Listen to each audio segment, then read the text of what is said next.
노능이라는 게 상당히 좀 총체적인 진단이긴 하지만 그래서 전반적인 무능이 근본적인 원인이라 이렇게 얘기할 수 있겠죠. 그 결정적 판단들을 비전문가들이 앉아서 해요. 광고를 전문가에게 맡기고 그 광고의 내용에 대한 판단을 비전문가들이 앉아서 한다는 거예요. 그러니까 결국은 그 전문성은 사라지고 비전문가들의 취향만 남게 되는 거죠.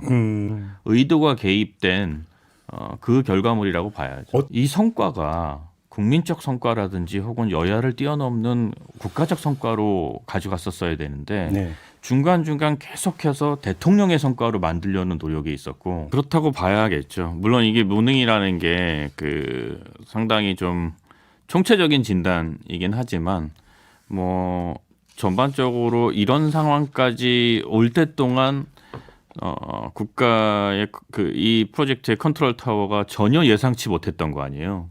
그러니까 뭐 근소원차 네. 뭐 이랬으니까. 백중세 네. 뭐 거의 따라잡았다. 이런 식으로 하루 전날까지도 결선 투표에서 역전을 노리고 네. 있다. 네. 사실은 언론도 할 말이 없죠. 거의 뭐 같이 물론 뭐 그쪽 일방적으로 제공받는 정보에 따라서 기사를 썼다고는 할 수 있겠지만 뭐 그렇게 해서 뭐 이를테면 면피가 되는 게 아닐 테니까. 그래서 전반적인 무능이 근본적인 원인이라 이렇게 얘기할 수 있겠죠. 그러면 좀 하나하나 좀 복기를 해봤으면 좋겠는데 사실 이 과정에서 저희가 이제 우리 비서관님을 몇 번 모신 적이 있어요, 인터뷰에. 네, 물론 맞습니다. 이 주제는 아니었지만 그때 이제 잠깐씩 내비친 사실 평가가 좀 있긴 했었습니다. 혹시 이런 결과가 나올 거라고 예상하셨던 겁니까? 그래서 뭐 결과를 두고 나는 예상했다 이게 상당히 참 뭔가 약간 비겁한 말인 것 같아서 사실 증명도 안 되긴 하죠. 네. 네. 그래서 뭐 그 말씀을 드리기보다는 이렇게 됐던 원인은 분명히 있는 것 같아요. 어떤 건데요? 그러니까 제가 여러 번 강조해서 이야기하지만 국가 행사나 국제적인 행사는 사실 상당히 좋은 기회예요. 그 나라의 국가적 차원에서는 어떤 의미냐면 이런 국제 이벤트는 여야가 따로 있을 수 없잖아요. 당연하죠. 예. 예. 그리고 여러 정치적 이해에 따라서 움직이던 집단들이 하나로 모일 수 있단 말이에요. 잘만 활용하면 국내적으로도 아주 훌륭한 결과이고 물론 당연히 통합의 국제적으로도 매개가 될 그렇고. 수 있죠. 예.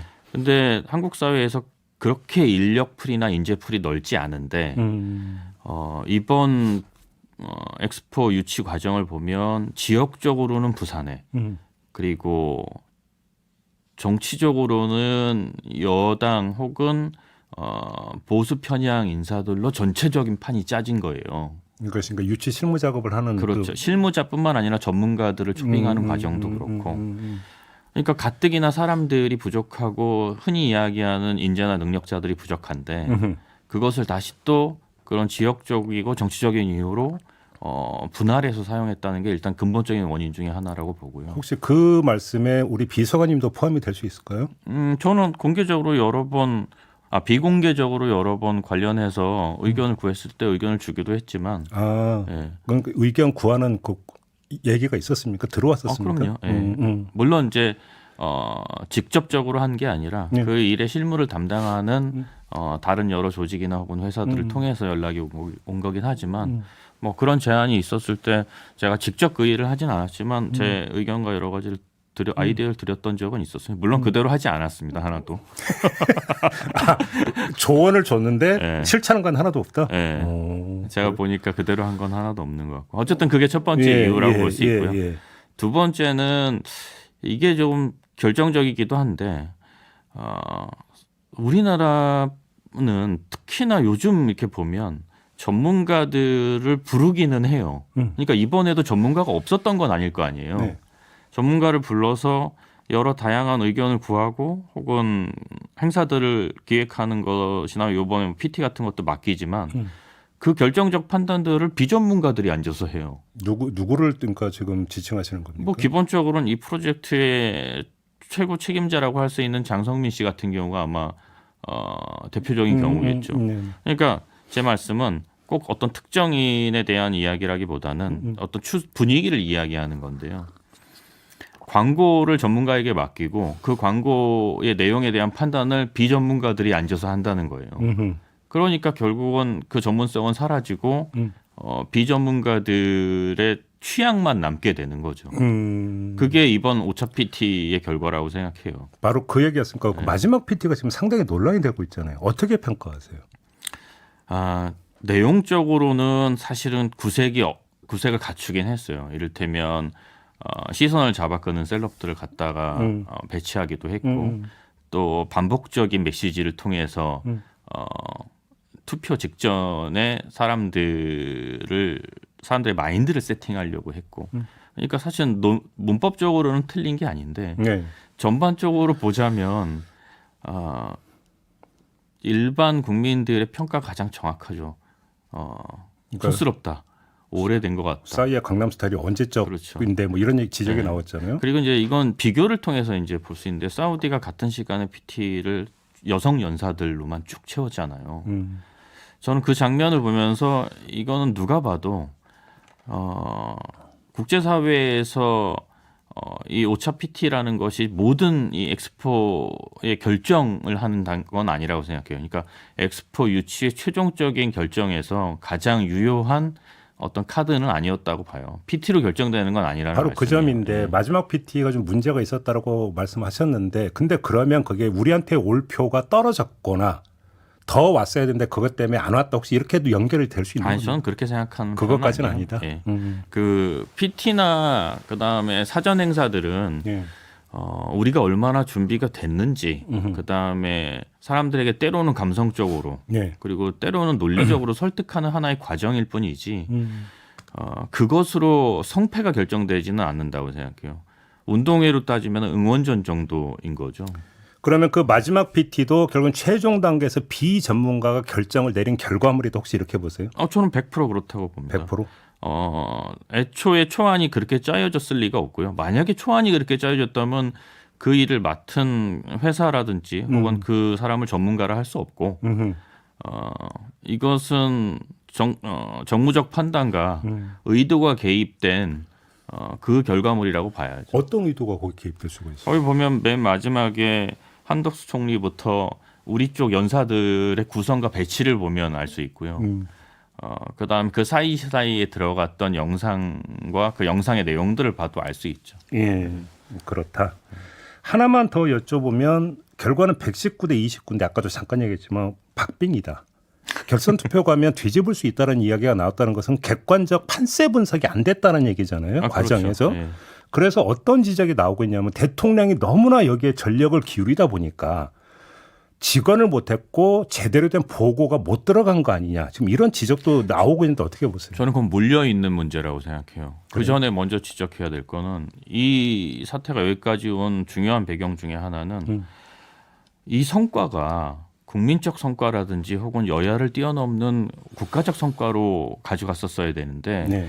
중간중간 계속해서 대통령의 성과로 만들려는 노력이 있었고 이를테면 윤석열 대통령이 4차 PT에 굳이 하지 않아도 되는 4차 PT에 갑작스럽게 방문해서 본인이 하게 프랑스에서 프랑스에서 현직 대통령으로서 PT하는 게 마치 많은 국가들을 설득할 수 있는 것처럼 포장하면서 본인이 했단 말이에요. 네. 두 번째는 김건희 여사가 자기가 관련한 디자인 혹은 키링 같은 것들을 만들거나 디자인에 참여했다고 속칭 광들을 팔았던 거죠. 계속.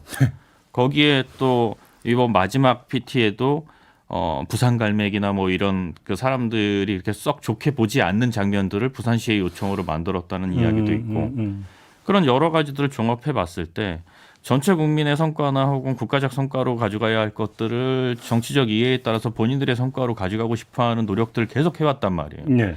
그런 노력들이 있었기 때문에 대통령을 비롯한 용사는 이것이 될 거라고 확신하는 수밖에 없었던 거죠. 근데 바로 거기인데 용산 말고 대통령은 그리고 김건희 여사가 전면에 나섰다는 것은 대통령부터 확신이 있었기 때문에 본인의 성과로 연결짓기 위해서 전면에 나섰다는 해석이 성립은 되잖아요. 그 점은 어떻게 보세요? 아니 그러니까 그거는 그런 보고를 받았기 그럼 때문이죠. 오판을 하고 있었다는 얘기잖아요. 그런 오판을 한 보고를 계속 받으니까 그러니까 이게 물려 있다고 얘기하는 게 어떤 의미냐면 예. 이게 가능성이 있습니다라고 보고를 해. 예. 그럼 대통령이 그 보고를 받고 가능성이 있어 얼마나 있어. 그러면 열심히 노력하면 될 겁니다. 그럼 더 열심히 하자.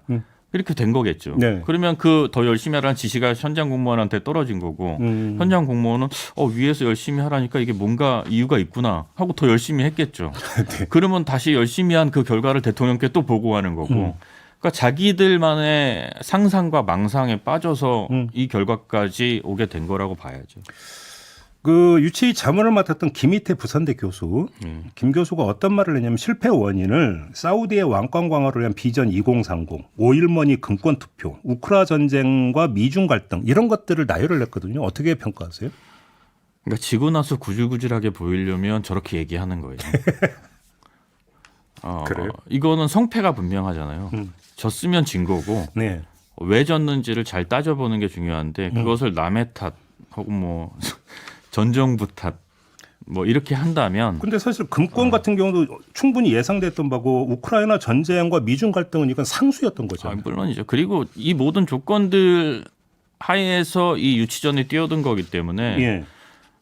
이를테면 그 상황이 녹록치 않다라는 걸 판단하고 해왔던 일을 결국은 그 상황 때문에 못했다라고 얘기하는 건 몹시 구질구질하게 보이죠. 여권에서는 문재인 정부에서의 무관심 내지 준비 부족도 한몫했다 이런 지금 목소리가 나오고 있는데 어떤 말씀 주시겠어요? 뭐 예상했던 거 아닌가요? 이제 올해가 지나면 집권 8년 차로 넘어갈 텐데 제가 이 말씀만 드릴게요. 그 문재인 대통령 마지막 순방이 이제 아중동 순방이었는데 아랍에미레이트를 방문했어요. 아랍에미레이트를 방문했던 이유는 딱 하나예요. 그때 엑스포가 코로나 때문에 1년 연기돼서 그때 열리고 있었고 그 연기되는 엑스포에 한국의 유치를 어떻게든 돕기 위해서 대통령이 많은 시간과 노력을 하면서 거기에 갔던 거고 심지어는 부산의 박형준 시장 네.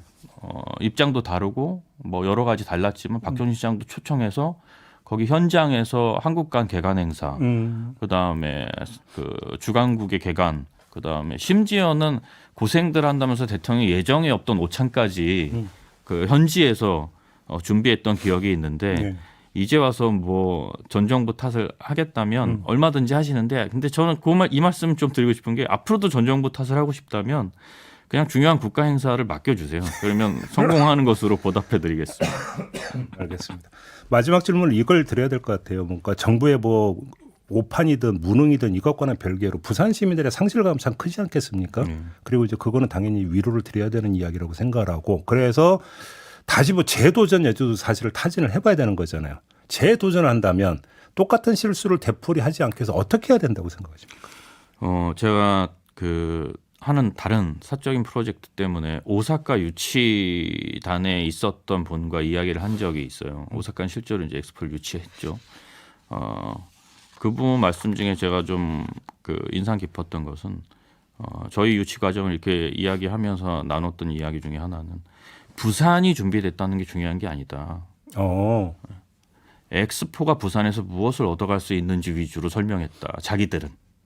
주어가 바뀌어야 된다는 그렇죠. 거는 부산이 아니라 엑스포가 돼야 된다. 그래서 이번에도 캐치프레이즈나 혹은 이런 것들을 보면 대개 우리는 부산 이스 레디가 이제 대표적인 슬로건이었잖아요. 네, 맞아요. 네. 네. 다른 나라들은 그렇지 않아요. 그러니까 아랍에미레이트 사우디 같은 경우도 새로운 미래의 새로운 패러다임을 제시하겠다든지 혹은 이전에 유치했던 오사카 같은 경우도 우리와 함께 새로운 삶을 시작해 보자.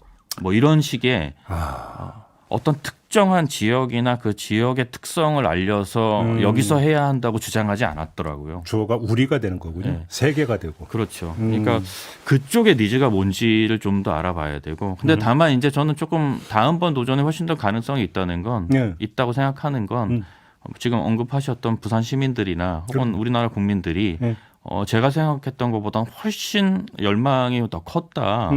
저는 이게 그냥 몇몇 기업들이나 혹은 일부 사람들로 이렇게 국한된 프로젝트일 거라고 생각했었는데 많은 사람들이 원했더라고요. 그냥 많이 원하면 다시 한번 할 수도 있죠. 3전 4기도 있고 4전 5기도 있는데 뭐 한 번의 실패야. 딛고 일어나야 되는 거겠죠. 졌을 때 구질구질하게만 안 보이면 그렇죠. 돼요. 네, 거기서 교훈을 얻어야 되는 거죠. 맞습니다. 수장이 필요하고. 알겠습니다. 오늘 말씀 여기까지 드려야 될 것 같네요. 고맙습니다. 네, 감사합니다. 탁현민 전 청와대 의전비서관이었습니다.